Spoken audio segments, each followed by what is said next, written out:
ತಕ್ಷಣ ಇವತ್ತಿನ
ಹಾಲು ಕೊಟ್ಟವ್ರೆ ನಾವು ಮಸರ ಕೊಟ್ಟವ್ರೆ ನಾವು 80 ಕೋಟಿಗೆ ಮುಂಗಾರಿನ ಅಷ್ಟೇ ರಿಪೋರ್ಟ್ ಕೊಟ್ಟವ್ರು ಸರ್ಕಾರಕ್ಕ.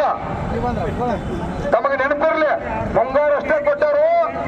ಇವತ್ತ ಯಾವ ಹೊಳೆಯನ್ನು ನೀರು ಹಾಯ್ತಿದ್ಲ.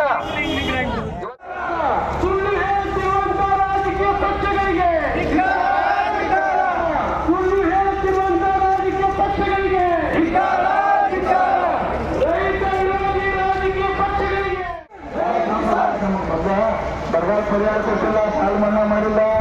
ಎಲ್ಲ ಕೇಂದ್ರ ಸರ್ಕಾರ, ರಾಜ್ಯ ಸರ್ಕಾರ ಬಹಳಷ್ಟು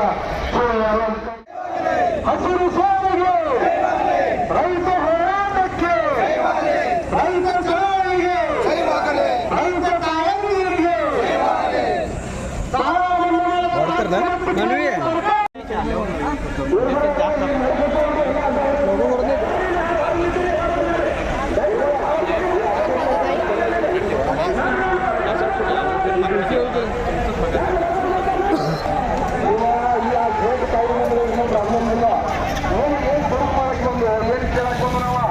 ಸಾಲ ಕಿರ್ಕೊಳ್ಳಾಗದೈತಿ, ದನಗಳು ಸಾವಿಲ್ಲ.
ಏನು ಲೋಕಸಭೆ ಚುನಾವಣೆ 2024 ರಣಕಣ ಪ್ರಾರಂಭದಲ್ಲಿದೆ. ಇವತ್ತು ರೈತರ ಸಂಕಷ್ಟಕ್ಕೋಸ್ಕರ ಬೆಳಗಾವಿ ಜಿಲ್ಲೆಯಲ್ಲಿ ರೈತರು ಹೋರಾಟ ಮಾಡ್ತಿದ್ದಾರೆ. ಈ ವಿಷಯವಾಗಿ ನೀವು ರೈತ ಮುಖಂಡರ ಏನ್ ಹೇಳ್ತೀರಿ? ಇಲ್ಲ, ಈ ಇವತ್ತ ಚುನಾವಣೆಕ್ಕಿಂತ ಈ ರೈತರ ಜನ ಜಾನುವಾರುಗಳು ಬದುಕೋದು ಬಹಳಷ್ಟು ಅವಶ್ಯಕತೆ ಐತಿ. ಅದಕ್ಕ ಇವತ್ತ ಯಾರ ನೀವು ಚುನಾವಣೆಗೆ ನಿಂತಾರಿ, ಈ ಚುನಾವಣೆಗಿಂತ ಹೆಚ್ಚಿಗೆ ದನಕರಗಳಿಗೆ ನೀರಿಂದಾತು, ಕುಡಿ ನೀರಿಂದಾತು, ಮತ್ ಸಾಕಷ್ಟು ದನಗಳಿಗೆ ಮೇವಿನ ಅನುಕೂಲ ಇಲ್ಲ.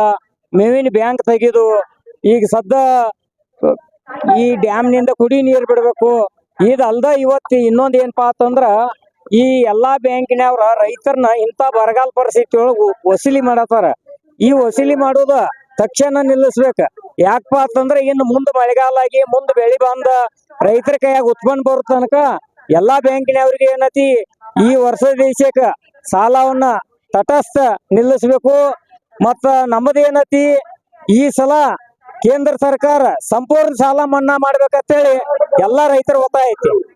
ಯಾರ ರೈತರಿಗೆ ಎಲ್ಲಾ ಇವತ್ ಸಂಪೂರ್ಣ ಸಾಲ ಮನ್ನಾ ಮಾಡ್ತೀವಿ ಮತ್ತ ಸಮಗ್ರ ನೀರಾವರಿ ಅನುಕೂಲ ಮಾಡಿ ಕೊಡ್ತೀವಿ ಅಂತ ಹೇಳಿ ಯಾವ ಸರ್ಕಾರ ಮುಂದೆ ಬರ್ತೈತಿ ಆ ಸರ್ಕಾರಕ್ಕೆ ನಾವು ಬೆಂಬಲ ಸೂಚಿಸ್ತೇವೆ ಇವತ್ತು ತಿಳ್ಸಕ್ ಇಷ್ಟಪಡ್ತೇವೆ.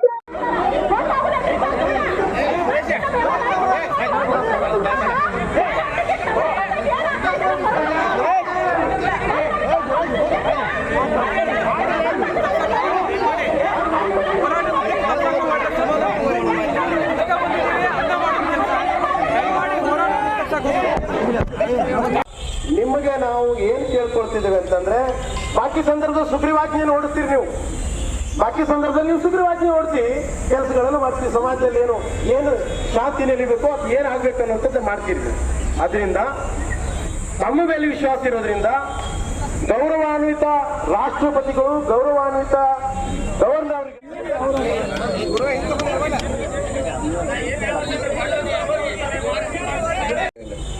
ಕಳೆದ 2 ವಾರದಲ್ಲಿನೇ ಒಂದು 3 ಸಭೆಗಳನ್ನು ನಾವು ಮಾಡಿದ್ದೇವೆ. ಇದಷ್ಟೇ ಅಲ್ಲ, ನೂರಾರು ಸಂಖ್ಯೆಯಲ್ಲಿ ಅವ್ರು ಎಲ್ಲ ರೈತರ ಸಮಸ್ಯೆ ತೆಗೆದುಕೊಂಡು ಬಂದಿದ್ದಾರೆ.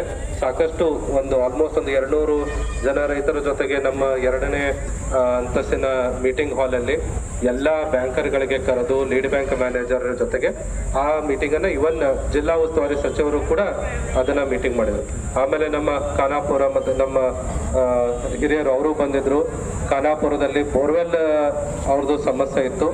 ಆ ಬೋರ್ವೆಲ್ ಎಲ್ಲ ಮಾಲೀಕರು ಯಾರು ಡ್ರಿಲ್ ಮಾಡ್ತಾರೆ ಅವ್ರಿಗೆಲ್ಲರಿಗೂ ಕರೆದು ಬಿಟ್ಟು ರೈತರಿಗೆ ಒಂದೇ ತರಹದ ಒಂದು ದರ ಆಗಬೇಕು. ಆಮೇಲೆ ರೈತರ ಕರದಲ್ಲೆಲ್ಲ ಹೋಗಿ ಡ್ರಿಲ್ ಮಾಡಬೇಕು. ಅದರದ್ದು ಒಂದು ನಾವು ಸಭೆಯನ್ನು ಮಾಡಿದ್ವಿ. ಇನ್ನೊಂದು APMCದು ಸ್ವಲ್ಪ ದರದ ಬಗ್ಗೆ ಇದನ್ನ ನಮ್ಮ ರೈತರು ಹೇಳಿದ್ರು, ಒಂದೊಂದು ಕಡೆ ಒಂದೊಂದು ರೇಟ್ ಮಾಡ್ತಾ ಇದ್ದಾರೆ ಅಂತ. ಅದರ ಬಗ್ಗೆನೂ ನಾವು ಸಭೆಯನ್ನ ಮಾಡಿದ್ವಿ. ಮತ್ತೆ ಇದು ಸಾಲ ವಸೂಲಾತಿ ಮಾಡದೇ ಇರೋ ಬಗ್ಗೆ. ಸೊ ಸಾಕಷ್ಟು ಏನಂದ್ರೆ ಪ್ರತಿದಿನ ನಮ್ಮ ರೈತ ಮುಖಂಡರ ಜೊತೆ ಚರ್ಚೆ ನಡೀತಾ ಇದೆ. ಒಂದು ಸಕಾರಾತ್ಮಕವಾಗಿ ಒಂದು ಒಳ್ಳೆಯ ಮುಂದಿನ ಹೇಗೆ ರೈತರಿಗೆ ಮಾಡೋದಲ್ಲಿ ನಾವು ಪ್ರಯತ್ನವನ್ನ ನಾವು ಮಾಡ್ತಾ ಇದ್ದೇವೆ.